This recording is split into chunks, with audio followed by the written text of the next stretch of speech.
Welcome to Behind the Knife ABSITE Review 2026. Be sure to check out our free study aid, which includes all 32 review episodes, brief written summaries, high-yield images, and flashcards. Simply create an account on our website or app, and you will find the entire course in your library. And don't forget our ABSITE review book, available on Amazon. Dominate the day and dominate the ABSITE. Behind the Knife would like to sincerely thank Medtronic for sponsoring the entire 2026 ABSITE podcast series. Medtronic has a rich history of supporting surgical education, and we couldn't be happier that they chose to partner with Behind the Knife. Their sponsorship goes a long way in supporting us as we develop exciting new content. As surgeons, we know and love Medtronic for their trusted brands like Tri-Staple Technology, V-Lock Barb Suture, ProGrip Mesh, and LigaSure Vessel Sealing. With newer products such as the MaxTac motorized fixation device, the newest LigaSure XP Maryland, and the Sonicision curved jaw cordless ultrasonic device. Medtronic's impact extends well beyond the operating room. Medtronic's mission is engineering the extraordinary. With 90,000 plus people in over 150 countries, Medtronic is committed to accelerating access to healthcare technology, advancing inclusion, diversity, and equity, and protecting our planet. Learn more at medtronic.com. All right, welcome back to ABSITE Review Vascular Part 2. It's with Jason and Kevin here. Jason, let's start off with a few softballs here. Get us warmed up. What is the most common splanchnic aneurysm, and what are the indications for fixing it? Most common is your splenic artery, and your indications are if it's greater than 3 centimeter or the patient is a female and of childbearing age. Yep, exactly. So the size, the SVS came out with new size criteria about a year ago. So it's 3 centimeters now, not 2. You can coil embolize these. Make sure you vaccinate them before, as the splenic artery can infarct. The spleen itself can be infarcted from the procedure. And if they're unstable and they come in with a ruptured splenic artery, you do a splenectomy. Okay, what is the clinical presentation of a ruptured splenic artery aneurysm? Yeah, so this is what you'll hear is double rupture. So it's initially contained by the lesser sac, but then it ruptures into the free intraperitoneal space. Okay, great. All right, now let's talk about some more visceral aneurysms. How do you treat a hepatic aneurysm? So that one they cut off is 2 centimeters in size, and you treat with a resection and a reconstruction. Yeah, so you can't coil this because you need the flow to your liver, so you have to actually reconstruct it. Okay, what size criteria should you treat an SMA aneurysm? So all SMA aneurysms should be repaired regardless of size. So that's also a resection and reconstruction. Yeah, and I was trying to figure out exactly why that is the recommendation. I think it's because they're thought to be mycotic is the most common cause of an SMA aneurysm, so they need to be fixed. So what size criteria do you use for fixing an iliac artery aneurysm? So, first, I think it's important to note the association with abdominal aortic aneurysms and iliac artery aneurysms, but the size cutoff is 3.5 centimeters. That's your criteria for repair. And with these, you can repair them with endovascular stents. Yeah, many times you can do an endovascular treatment, still some open therapy also, and almost always associated with some abdominal aortic aneurysm, not always maybe the same size, hasn't met size criteria for the aortic part, but still needs to be repaired at the same time. Okay, one thing I just want to get across here, Jason, what is the common risk factor now that we're talking about aortic, iliac, femoral aneurysms? What is the risk factor that is by far and away the biggest risk factor? Well, I think for every vascular problem, smoking is probably the number one risk factor. Right. So smoking causes aneurysms, and the vast majority of these aortic and iliac aneurysms are related to smoking, even if it's a distant. Okay, so what size criteria do you treat your femoral artery aneurysms? So, femoral artery is a little bit smaller caliber than the iliac, so 2.5 historically, but here you can observe these up to 3.5. Is that right? Yeah, it sort of depends, but yeah, 2.5 is sort of the number I keep in my head, but, every patient you take into consideration. And so these don't actually rupture, they embolize or thrombose, similar to the popliteal aneurysms. They don't really rupture, that's not what you're worried about, but these aneurysms get thrombus lining them, and then they can cause, critical limb ischemia. And so you treat the resection and interposition. Just of kind of interest note, we talked about iliac artery aneurysm, really referring to common iliacs. We haven't talked about external iliacs. Interestingly, they almost never get aneurysms, and it has to do with the embryology of them. I'm not smart enough to tell you that whole thing, but external iliac arteries, for the most part, don't get aneurysms. Okay, size criteria for treating popliteal artery aneurysms, and what workup does the patient need? So 2 centimeters, or if symptomatic, such as an embolic source or a thrombosis. So the patient, there's an association with abdominal aortic aneurysms. So 50% of patients with popliteal aneurysms will also have a AAA, so they need a imaging to look for a AAA. Right. So the patients that have AAAs, only about 5% of them will have popliteal aneurysms. But patients that have popliteal aneurysms, half of them will have an associated AAA. So just definitely keep that in mind. 2 centimeters is the size to repair them, or if there's a lot of mural thrombus, or if it's embolized down the leg. And so most of these are going to need repair. So what are your options for treating popliteal artery aneurysms? So exclude and bypass or interposition with vein is the gold standard. Yeah. So bypassing these is the best thing to do. Make sure you ligate your popliteal artery distally so you can't still embolize. So bypass is a great option. Sometimes you can do it from behind the knee. A lot of times we do it on the medial aspect. And then endovascular stents are reasonable in older patients, but you have to make sure that they have good outflow and have multiple vessel runoff. Many of these patients don't because they've embolized from the thrombus and the aneurysm. All right, let's keep going. If a patient presents an acute limb ischemia from a thrombosed popliteal artery aneurysm, what treatment modality should be used? So these patients need to be heparinized immediately, and angiogram needs to be performed.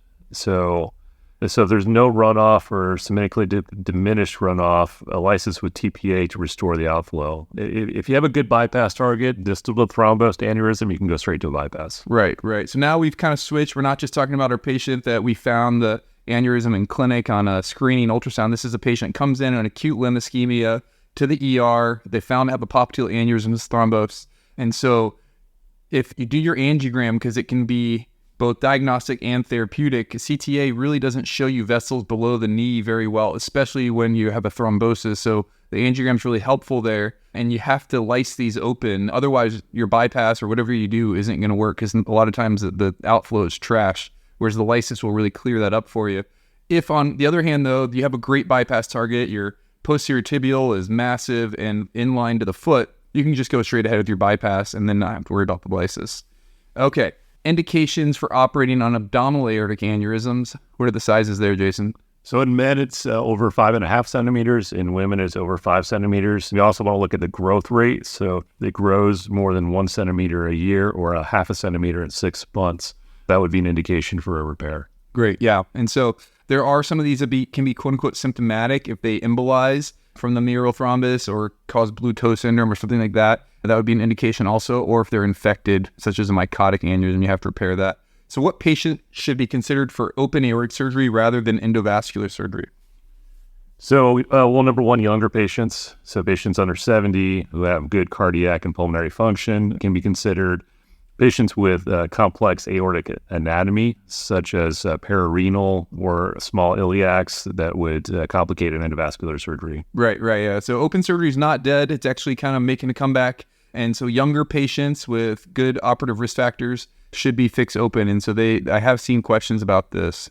And so, yeah, if it's going to be really complicated endovascular procedure and they're young, you might as well just do it open. Okay, so when performing an open AAA, when do you decide to re-implant the IMA? So if you notice that the IMA has pulsatile back bleeding, then there's no need to reimplant. If it has no back bleeding, then there's no need to reimplant. But if it has marginal back bleeding, then you should reimplant it. Yep, that's sort of how we do it. Or sometimes if you have disease, other mesenteric vessels, I'll be a little more likely to reimplant it. But yeah, if it's pulsatile or not back bleeding, you do not reimplant it. If there's marginal back bleeding, the thought is that it needs the perfusion from the aorta, so you reimplant that. The other reason to reimplant it is if they had a previous colonic surgery, as the collateral networks may have been disrupted, and then also if they, obviously if the colon or bowel appears dusky during the procedure, that would be an indication also. Okay, what vein is at risk for injury in an open AAA when clamping the aorta proximally? Yeah, we talked about this a little bit in some other sections, but the retroaortic left renal vein can be injured as it crosses over the aorta there. Yep, and so you look for this on your preoperative imaging to avoid this injury. All right, what vessel is at risk when clamping the supraceliac aorta and dissecting through the gastrohepatic ligament? Yeah, we also talked about this in other places. So you want to watch for that replaced or accessory left hepatic as it goes in that gastrohepatic ligament. Yeah, okay, so you did an aortic aneurysm repair in a patient. And after starting a diet, they're doing great, progressing. Day 3, they're on a full diet now, and fluid, they get distended, and they're not feeling well, and you notice fluid in their belly on an ultrasound. What is this condition likely to be? It's most likely a chylosocites. And how would you treat that? So you manage this a lot of times with diet, so low fat, high protein, and you want to have a medium chain fatty acid supplementation. Yep, exactly. So that's any type of retroperitoneal surgery, urologic surgeries, things like that. You have a risk of disrupting the lymphatic network and causing this problem. So a patient after an open AAA repair develops abdominal pain and bloody diarrhea. What are you concerned with, and what is your treatment? What is your algorithm to treat this condition? So I'd be concerned about ischemic colitis. So I'd want we'll start resuscitation with IV fluids and antibiotics, and to confirm that I may need to do a sigmoidoscopy. Okay, great. And are you going to rush this patient off to the operating room, or how do most of these patients progress? I'm going to try not to. I'm going to try, as long as they're hemodynamically stable, all those things, and there's no sign of perforation, to try and manage them non-operatively with supportive care. But if they, develop sepsis, peritonitis, and are perforate, then they'll need, I would take them for a colectomy and perform a Hartmann's. Yeah. Okay. So which part of the large intestine is spared from ischemia after a AAA-induced colonic ischemia? That's the middle and distal rectum, because they have a separate blood supply from the upper rectum. Exactly. So the proximal rectum is supplied by the IMA, and the middle and distal comes off the internal iliac vessels. So that is why that happens. All right. So patient is identified to have a 4 centimeter abdominal aortic aneurysm. How would you like to follow this patient? For 4 centimeters, I do yearly ultrasounds to watch for growth. Okay, great. Yeah, and if it gets greater than 5 centimeters, then you start moving your duplexes every 6 months. Okay, so you diagnose an infrarenal aortic graft infection. What is the treatment of choice? So I'm going to want an extra anatomic bypass. So for that one, I would do an AX-BIFEM bypass with aortic graft excision. Yeah. So this is obviously patient and institution dependent, but an AX-BIFEM with aortic graft excision is a great answer, because then you're getting completely out of that infected field. You could also remove the infected graft, debride the tissue, and reconstruct with something like deep femoral vein or cryopreserved aorta. But I think the safest answer for the boards is AX-BIFEM with aortic graft excision.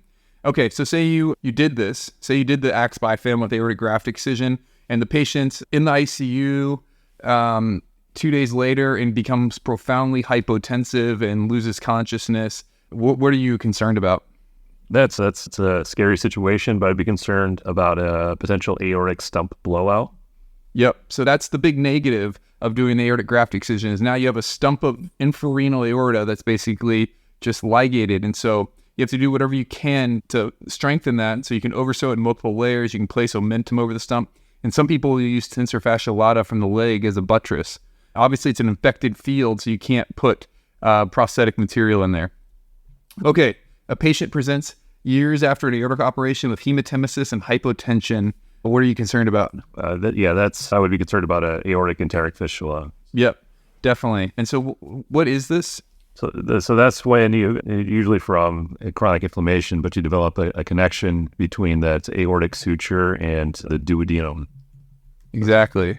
So what if this patient was extremely unstable? They're barely able to keep the pressures up. They're not really mentating. They're transfusing and it keeps dropping. What is an option to temporize these patients? So sometimes you can temporize them with an endovascular stent in the aorta. Exactly. Just to temporize the bleeding. Okay. And so say you get them through that initial scary few days. What can you do now that they've been optimized? Yeah, so now you're going to need to do your aortic resection and aortic ligation with an extra anatomic bypass, or you could consider inline reconstruction and repair the duodenum. Right, yeah. So you're going to have to ask your general surgery colleagues for some help here. You're going to have to take that duodenum off. Once again, you could use something like deep femoral vein or cryo aorta if you wanted, but I think extra anatomic bypass is probably the best answer. Is that what you would say on the outside? Is the extra anatomic bypass? Yeah, I think like extra anatomic bypass, yeah. Okay. Because cryo vessels really don't have very good patency, and deep femoral veins you have to know what you're doing, and not many places do that. Okay, so when you perform an aortobifemoral bypass, how do you decide between an end-to-end aortic anastomosis versus an end-to-side anastomosis? So Well, first, you need to ensure flow into at least one internal iliac for pelvic perfusion. So if the external iliacs are patent, you can perform an end-to-end, as is, the patient will have an internal iliac perfusion from retrograde flow. If the external iliacs are not patent, then you can perform an end-to-side, which allows antegrade flow into the internal iliacs, assuming the common iliacs are patent, of course. Right, yeah. So just kind of draw this out or think about it for a minute. It's definitely been tested. I think it was like my intern year, and I had zero idea what they were talking about. But you have to get flow to that pelvis some way. And so if your external iliacs are patent, you'll get that retrograde flow into the pelvis.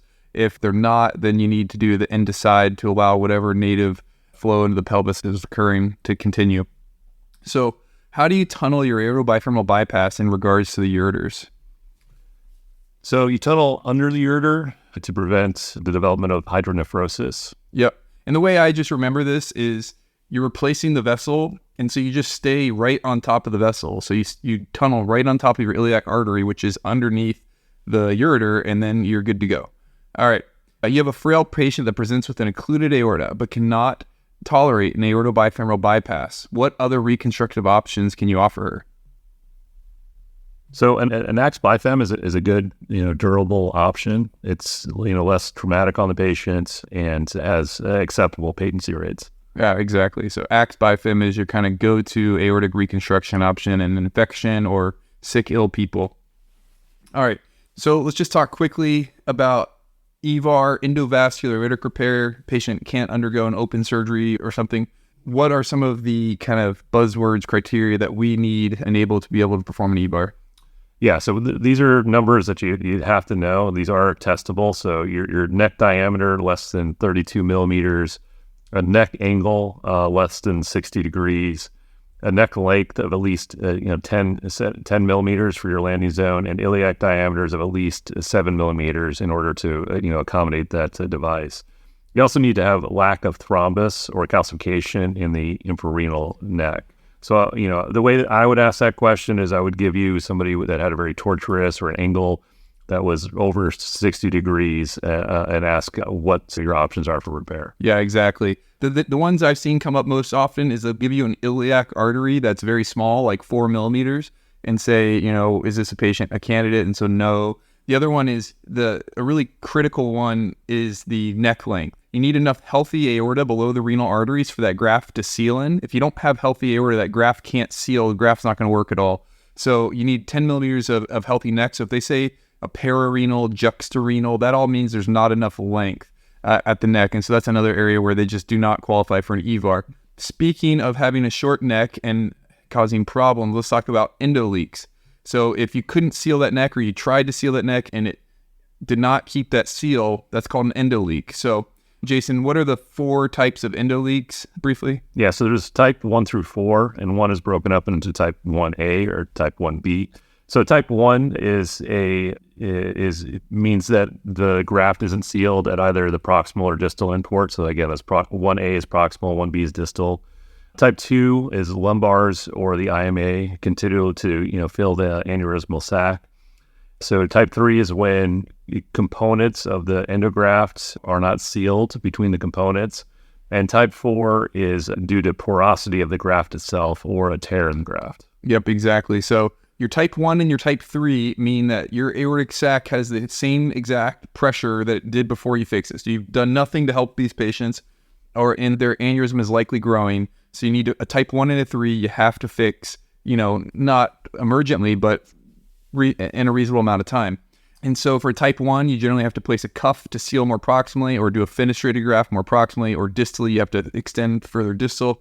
A type 3, the components, they're just not connected well. There might be not enough overlap between them, so you have to kind of fix that. Type 2 is where your lumbars or your IMA is filling the aneurysm sac. So you only need to fix this if your aneurysm is growing. It's normal to have some type 2 endoleaks, and you can treat that with coil embolization of whatever vessel it is. And then type 4 is, the porosity of the graft. So you have to, or is a tear in the graft, so you have to basically reline it. Okay. An otherwise healthy patient presents to the primary care clinic with chronic upper abdominal pain, and they were found to have evidence of celiac artery compression on a CT scan. What is this name? What is the name of this disease, and how would you confirm it? And what are some surgical treatment options? So this is MALS, or MALS, or median arcuate ligament syndrome. So the core of the diaphragm are compressing your celiac artery and its associated nerve tissue. So what it would do is you'd get a celiac plexus block. If that relieves the pain, it can help confirm the diagnosis. Treatment involves releasing the crura off the celiac artery and decompressing that nervous plexus. It can be done open, or a lot of people are doing a minimally invasive, laparoscopic or robotic approaches now. And usually these patients will not need arterial reconstruction unless they have evidence of aneurysmal degeneration. Yeah, so it's in the vascular chapter, and vascular surgeons take care of this, but it's really a nerve issue. It's compression of that celiac nerve plexus that causes that chronic pain. It's not the compression of the vessel. So yeah, if they can't deal with it, you got to do an open release. Or you got to release that crura off the vessel and the nerves. All right, we're going to go to Jason's favorite topic here, peripheral vascular disease. Oh, boy. Yeah. All right, so very high yield dose stuff here. All right, how do you calculate an ABI, Jason? So you take whichever pedal pressure is the highest, either the DP or the PT, and you divide that by your highest brachial pulse of the right or the left arm. Yep. Right, yeah, so you pick whatever the highest of the DP or the PT, and then whatever arm is the highest. Okay, so just kind of briefly, what are the categories for ABIs? So normal is anywhere from 0.9 to 1.4. If you have, once you get down to 0.5 up to 0.89 or below 9, you may have claudication. You start seeing rest pain at ABIs less than 0.5 and tissue loss at ABIs of less than 0.3. Yeah, so, all of our patients, we get ABIs and toe pressures on. And so down in Texas, not many people have compressible vessels. Our ABIs are almost worthless down there. So what can we do if the ABIs are telling us, oh, the ABI is 2 a lot of times, a lot of our patients? What should we do there? So, if you have not compressible vessels, that you have, like you say, falsely elevated ABIs. So you can get toe pressures because these smaller vessels are generally free from that calcification. Right. Yeah. And I don't put it in here, but we get TBIs also. So instead of the arterial brachial index, you do a toe brachial index. And if that's greater than 0.7, that's normal. And we're not going to go through every part of that, but less than 0.7, abnormal. Okay. So Jason, you have a patient that comes in. He says, man, my legs hurt when I play golf. Can you fix me, please? I walk a certain distance. It recurs every time, and I rest and it gets better. I was a former smoker. What is this disease process called, and how do we treat the vast majority of them? Yes, this is very common, claudication. The first is lifestyle, so smoking cessation, exercise, and then addition of a statin therapy for medical therapy. Exactly. All right, so he says, all right, sure. What kind of exercise should I do? Yeah, so there's a structured exercise therapy for this. So what you do is you have the patients walk until they experience that pain from claudication, and you tell them to walk through the pain for a moderate distance, and over time they should be able to increase that distance. Yep. So this can be oral boards. This can be all your claudication patients. They need to be medically managed and put through an exercise program, and they need to actually walk through the pain to help improve. It's much, much safer than treating their disease with a stent or a bypass or something like that. So what does medical therapy include when treating these patients with peripheral arterial disease? So we talked about, smoking cessation is very important. A high-dose statin with a goal of LDL less than 100, and then addition of antiplatelet medication. Right. And it's important for these patients to know that their other vessels in their body likely look like their blood vessels in their legs. So you're also saving their life, preventing heart attacks and things like that can kill them. They really need to get medically managed appropriately. So what indications would you intervene on a patient with claudication? So if it's lifestyle limiting and we've done all the things and it's failed, certainly if the patients start experiencing rest pain, that would make me concerned, and especially if they have a tissue loss. Great. Okay, let's just briefly cover kind of how we image blood vessels. What are some of the ways other than ultrasound that we can use? So CTA is a great option. We have our more traditional angiography. You can do either using contrast or CO2 angiography, and then our MRA, or our magnetic resonance angiography. Yeah, and so I think it's just good to know CTA is not really good for vessels below the knee. It's just hard to time it right and get good visualization. An angiogram is really going to give you where we, put a catheter up and over and take a picture. It's going to really help you a lot more. Okay, Jason, now you have a patient who has rest pain, okay, and they have a SFA occlusion. What kind of principles are going to help you decide whether you're going to treat this open or endovascular? Yeah, I know there's some, kind of classifications for these type of things, but in general, endovascular interventions are best for lesions that are short and not heavily calcified. Long occlusions with dense calcifications are likely better treated with open bypass versus endarterectomy. Yeah. So, if it's a short, easy lesion to treat, if they're giving you a case where you have good inflow, yet they show you good tibial vessel outflow, and they say the saphenous vein is beautiful, it's 3 millimeters throughout, then I would lean towards open surgery. The common femoral artery and same thing with the popliteal artery, we never really stent these areas because they're so mobile, and they're prone to kinking and breaking the stents. So for the common femoral artery and the popliteal artery, especially the common femoral artery, we lean towards open approaches there. All right, so there's a few ways that we treat blood vessels endovascularly in kind of very broad terms here. I've seen questions on this. This is why I added it. So Jason, what are sort of like the three sort of main things we can do to a blood vessel? Yeah, so you can perform balloon angioplasty, you can stent, or you can perform an arthrectomy. Yeah. Okay, so balloon angioplasty, most common, but you really are risking creating a flow-limiting dissection in the vessel. And then even if you do get a good result, it's going to be it's not going to be patent for particularly long, so it depends what you're doing this for. Stenting is a lot of times something we use after we balloon angioplasty. This has better patency than angioplasty, but you risk thrombosis of the stent over the long term, and stent fracture. And like I said, we do not stent in the common femoral artery and try not to stent in the popliteal artery due to the high mobility of these areas. And then atherectomy is the roto-rooter of the blood vessels. The biggest problem with atherectomy is you risk embolizing. You can imagine putting a little drill down a blood vessel full of plaque and things that you're going to send plaque distally. And so you can create a patient that had claudication or rest pain and turn them into a tissue loss patient, or acute limb ischemia if you embolize down the leg. So if you're looking at a question where you're considering which one to do and they tell you they have 3 vessel runoff, atherectomy is maybe reasonable in that situation. If they have a single vessel runoff, you're not going to want to do atherectomy. And then generally with atherectomy, we place the little baskets to help embolization protection devices. Okay, that's as much as I can tolerate talking about that on the general surgery curriculum here. But Jason, so a patient presents with buttock claudication, impotence, and absence of femoral pulses. What is this syndrome called, and where would you expect the lesion to be? Yeah, I can never remember if it's Lerici or Lerici. When I say Leriche. Leriche? Yeah, I wasn't even close. So these are aortic iliac symptoms. So this patient would be a candidate for an aortic bifemoral bypass, or there's possibly endovascular options. Right. Yeah. So this is a common iliac or distal aortic lesion, and so aortic bypass versus iliac stenting, it's probably good options for him. So since I've started doing a lot more Peloton, is this something I need to worry about? No, you need to worry about iliac endofibrosis, but we're not going to talk about that today. Okay. Well, maybe offline you can tell me about that. Okay. Yeah. So if a patient presents with a thrombosed bypass graft, what is the likely etiology based on the time of surgery? So if it's early, like less than a month, that's probably something technical in that first 2 years. So that 1 to 2 months, all the way up to 2 years, that's neo-intimal hyperplasia. And then over 2 years, that's atherosclerosis. Exactly, yeah. So if it goes down quickly, technical over the first 2 years, that's the inflammation, that's the neo-intimal hyperplasia. Greater than 2 years is sort of just progression of their basic underlying disease.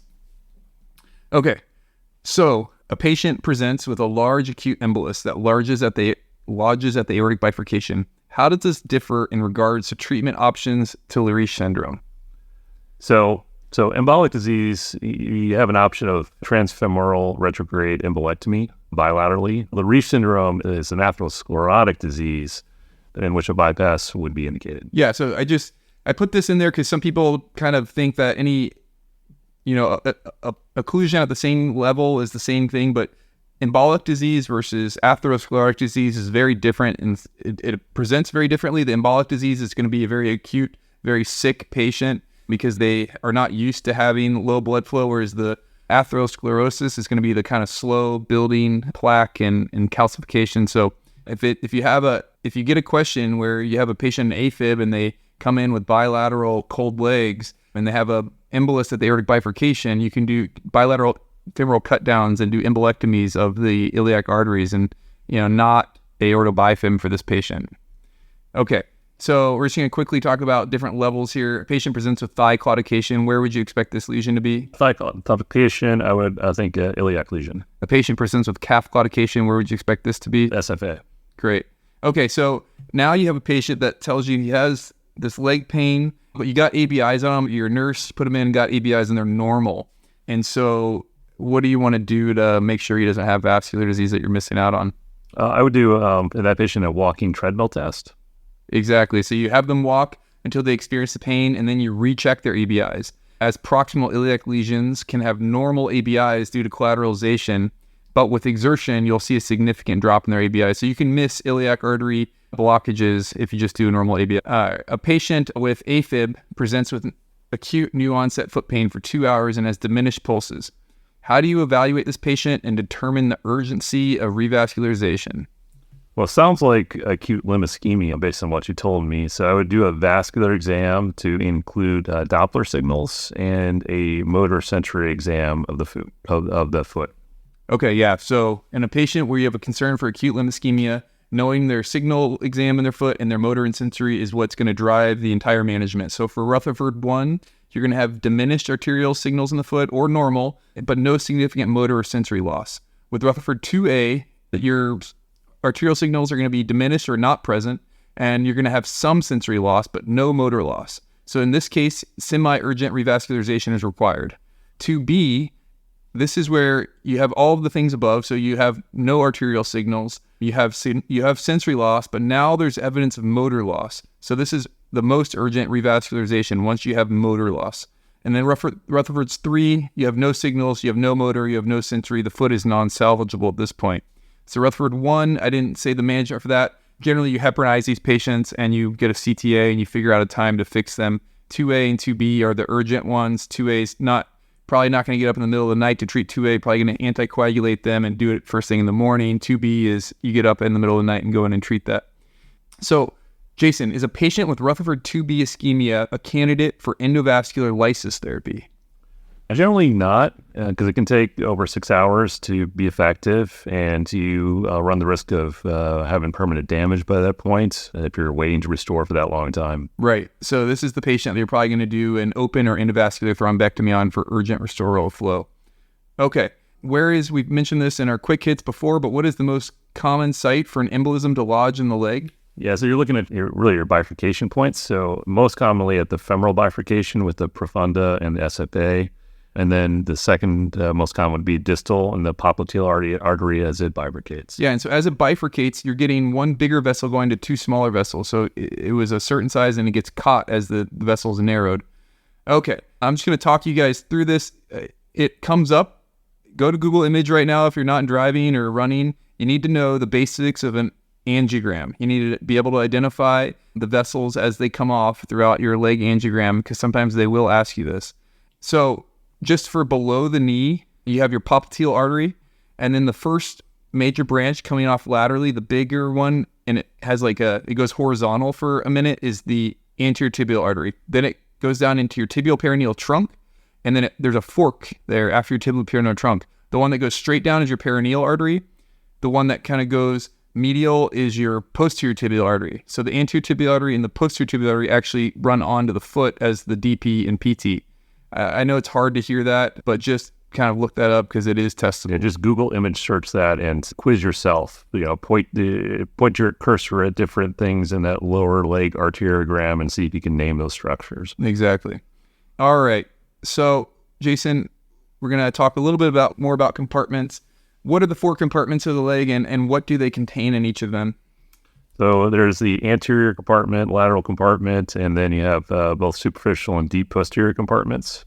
So with your anterior and lateral, you'll release these with your lateral fasciotomy incision. And so the anterior compartment has the anterior tibial artery, and your lateral compartment contains that superficial peroneal nerve. So going back to your posterior, so you have superficial and deep. So the superficial contains the gastrocnemius and sural nerve, and then your deep contains the tibial nerve, your posterior tibial artery, and your peroneal artery. Okay. So Jason, what vessels does diabetes primarily damage? So that's your tibial vessels as well as your small vessels and your microvasculature. Okay. So you have this foot wound that you're seeing in the ER, doesn't probe down to bone. The x-ray looked relatively normal. What modality is the most sensitive for diagnosing osteomyelitis in a foot?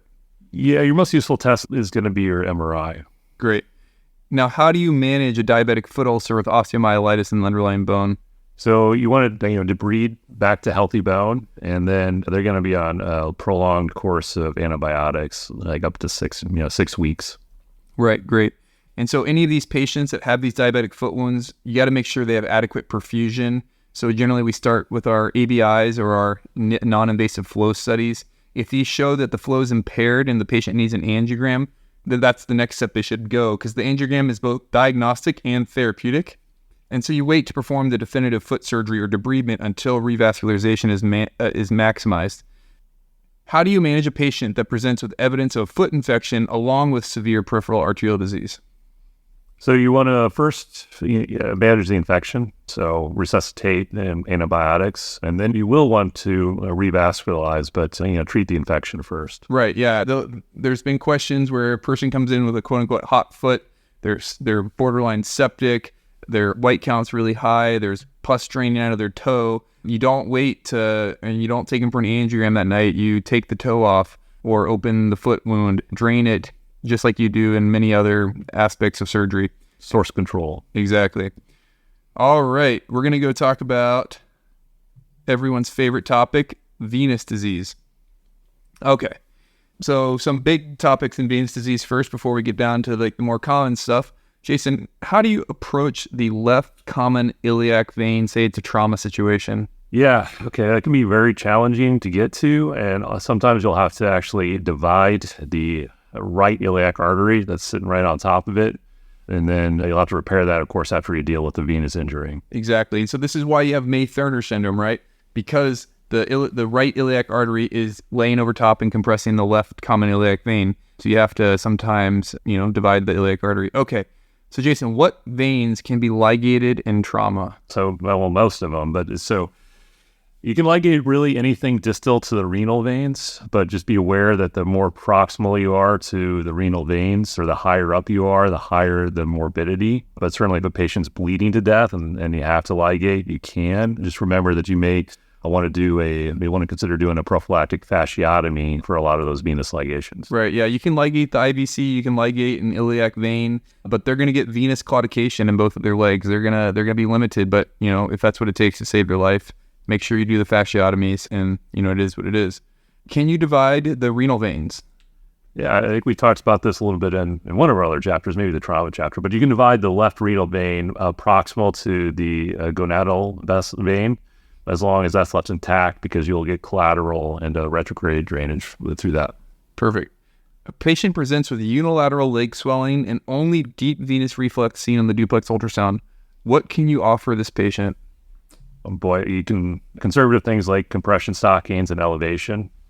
Yeah, so come over to Vascular Clinic. You'll get to offer this about 10 times every clinic. With deep venous reflux, there's no good surgical options at this point in time. They are looking at the valve transplants and things like that, but that would be for people that have severe wounds and things like that. From most patients that have just the leg swelling can get better and be helped with compression stockings and elevations. So a patient presents with a unilateral leg swelling that worsens throughout the day and is found to have reflux in the greater saphenous vein greater than 500 milliseconds. The reflux is seen from the saphenofemoral junction all the way down to the thigh. What treatment options are available to this patient? Yeah, so this patient has greater saphenous vein reflux, and so there are ablation techniques that are pretty effective. So either heat ablation or chemical ablation. Yep, exactly. So this is a patient that you can really give them a good result here by either heat ablation through RFA catheter or through a laser. And now there are some chemical ones, which we'll talk about a little bit more here in a second. So a patient has symptomatic greater saphenous vein reflux, but is isolated to the below the knee portions of the greater saphenous vein. So it's all below the knee. what is the best option in taking care of this patient? Yeah, so your heat ablation is usually only used above the knee, and that's due to risk of injury to your saphenous nerve below the knee. So this patient would be a candidate for a chemical ablation. Right, yeah. So the chemical ablation is either glue or sclerostin. I don't think they'd get into brand names. With the glue currently is Venocil. The sclerostin is Varithena. And so this was great for below the knee greater saphenous vein because there's the nerves more closely associated, more nerve injuries. So generally we do not do heat ablation below the knee. We just do that for above the knee. So the other thing you want to make sure before you do a heat ablation above the knee is that the saphenous vein is deep enough, and it generally needs to be 5 millimeters deep, which most are, but you want to make sure of that because you could burn the skin if the saphenous vein is not deep enough. All right, so now you have a patient, you're taking them for the greater saphenous vein ablation. How far from the saphenofemoral junction should your catheter be? And what if on your post-op ultrasound, you notice that there's thrombus encroaching on the saphenofemoral junction? What is this called? Yeah, I can remember this from doing these when I was a resident. But so you want to be 2 to 3 centimeters from that saphenofemoral junction. And the clot encroaching is called endothermal heat-induced thrombosis. Exactly, yeah. So thrombus within the greater saphenous vein is normal. That's what you're basically doing. You're causing it to scar down, and so that's okay. But we don't want that thrombus approaching the deep femoral vein or at the saphenofemoral junction. And so that's why we pull our catheter back into the greater saphenous vein to prevent that from happening. So Jason, just kind of in broad terms, I don't think it's important to know the different classifications. I just think there's kind of, the way I think of EHIT is in 3 ways, and that's how I recommend you guys thinking about it. So you have this thrombus that's a little too close to the saphenofemoral junction. Kind of what are those 3 kind of categories, and how do you treat it? Oh, I don't know. I think I'm going to need you to walk me through this one. You're okay. Tapping me out. So if the thrombus is actually protruding from the greater saphenous vein into the common femoral vein, you basically have a DVT at that point. And so that patient needs full anticoagulation, likely for 3 months is the safe answer. Now, if you have thrombus that's flush with the common femoral vein, there's 2 different courses of action you can do here. You can just repeat the imaging versus a short trial of anticoagulation, depending on how reliable the patient is, how worried the patient is about that, because that's not a DVT, but certainly it's close. So that would be an option for there. Now, if you have thrombus within 2 centimeters of the saphenofemoral junction, generally we just do repeat imaging on them within a week or 2 to make sure that it's not progressing, and it's very unlikely to progress. So I think the only way that I think they're going to ask that on the ABSITE is they're going to give you that one with the thrombosis entering the common femoral vein, and the answer is going to be anticoagulation. Right. Yeah. Okay. Yeah. Or just within 2 centimeters and do nothing. Repeat image. Yeah. Sure. Yeah. Okay. And so, in what situations would you be willing to offer someone a greater saphenous vein stripping? So I feel like that's less with the newer ablative techniques. That's less common. But if they have large greater saphenous veins that are too close to the skin, like you mentioned, or so really big greater saphenous veins. So we're talking like greater than 2 centimeters. The catheters can't scar those down, or it's too close to the skin, or kind of 2 of the main reasons. Some people have failed previous ablative attempts, and that would be a reason to try it. But yeah, it's pretty rare, but it is still done somewhere. All right, Jason, how are spider veins or articular veins generally treated? Well, yeah, I remember doing this as a resident in clinic too. It's very satisfying, actually, and that's those chemical sclerosins that you can inject. That's sclerotherapy. Yep. So polidocanol or sotradecol are the ones you can use, and you inject them. Okay. All right, we're wrapping up here. We're on our last major topic, DVT management. Okay, Jason, you have a patient that presents with a swollen blue leg up to the buttocks. Their motor and sensation is intact. What are you worried about, and what is the treatment? Be worried about phlegmasia ceruleus dolens. So that's a iliofemoral DVT. And I would want to give you a call so you could come in and do some catheter-directed thrombolysis. Right, yeah. You can do catheter-directed thrombolysis. You could do catheter thrombectomy also, are both good options. But motor and sensation's intact, so your hand's not forced in this situation. Many times we do it to prevent post-thrombotic syndrome, especially if it's an iliofemoral DVT, but as long as they have motor and sensation intact, you can wrap the leg, elevate it. That should be a critical part of all of this. And then plus or minus some thrombectomy and thrombolysis. Okay, so Jason, what is the most common location for DVT, and which leg has a higher rate? So iliofemoral DVTs are the most common, and the left leg is twice as likely to have a DVT than the right. Exactly, and that's because of that compression by the right common iliac artery.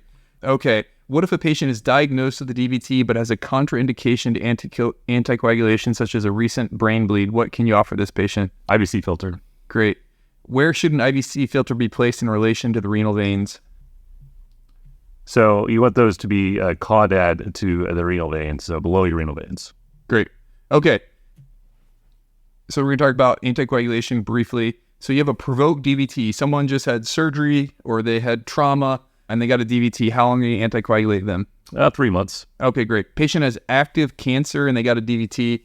How long are you going to treat them and what are you going to treat them with? So they should just continue therapy really indefinitely until their cancer is cured, resected, and then for a period after that. But they should be receiving Lovenox. Great. Patient has a hypercoagulable disorder. Lifelong. Great. A patient presents with a painful cord on the inside of his leg. Duplex does not show DVT, but did demonstrate that the greater saphenous vein was thrombosed for approximately 10 centimeters. What is the diagnosis and how is it managed? So this is superficial thrombophlebitis. So if it's focal, like less than 5 centimeters and not near the sapheno-femoral junction, it can be managed with NSAIDs and warm compresses. It's probably going to be the answer on the test. So a longer thrombosis, or if it's near that sapheno-femoral junction, you would want to treat that with anticoagulation. Yeah, and so what they're recommending nowadays is the fondaparinux 2.5 milligrams for 45 days. So just remember the fondaparinux for if there's a long superficial thrombophlebitis or one that's close to the sapheno-femoral junction, you're obviously trying to prevent this from becoming a DVT. Okay, so patient presents with a chronic non-healing wound of the medial malleolus of the left leg. What is the likely cause given the location, and what should be the first-line treatment modality? Yes, this is a chronic venous insufficiency, and the treatment is an Unaboot. So that's multi-layer compression bandage that they'll wear for 5 to 7 days at a time. Yep, exactly. So medial malleolus, classic board question, compression is the right answer. If they fail compression treatment, then you can talk about doing ablation therapies and things like that. Okay. How do you differentiate lymphedema from venous insufficiency? So lymphedema will generally involve swelling of the feet, whereas venous insufficiency actually stops at the ankles. Yeah, and so what is that sign called to check you pinch the skin of the toe? I have no idea. Stimmer sign. Oh, okay. And so if you can easily pinch the skin of the toe, they're unlikely to have lymphedema because lymphedema has very dense tissue. So Stimmer sign shows you that if you can't pinch it, that they do have lymphedema. Okay. And so what are the management principles of lymphedema, Jason? So compression and decongestive therapy. So that's some specialized massages to help drain the lymph from the leg, followed by compressive therapy. So essentially compression therapy. Exactly. Okay, great. Now let's do some quick hits to wrap out vascular here. Jason, how do you access the SMA quickly? So SMA lifts the transverse colon and you mobilize your LOT. Great. How do you expose the supraceliac aorta in trauma? Enter the lesser sac through the gastrohepatic ligaments, and then you divide the crus of the diaphragm. What is the biggest risk factor for ischemic colitis in a patient with a ruptured aneurysm? Preoperative hypotension. You have an old lady with headaches and temporal blindness and fatigue. What is this and how do you treat it? So this is most likely temporal arteritis, and you treat this with steroids. And you diagnose it with the temporal artery biopsy. Perfect. All right. What vessels are affected in Berger's disease? Berger's disease that's a small to medium size vasculitis. Yep. These are the smokers that have the corkscrew vessels and they have to stop smoking. Okay. You have a mycotic aneurysm. What is the most common organism? Staph. Great. Not salmonella. Okay. Great. Well, that wraps up vascular. That was exhausting. Dominate the day. Thanks for listening, and thank you to Medtronic for supporting surgical residents preparing for the 2026 ABSITE. Since 1949, Medtronic has relentlessly pursued therapies that change lives. Today, we thank Medtronic for supporting surgical residents as they relentlessly pursue their dreams. From all of us at Behind the Knife and Medtronic, dominate the ABSITE.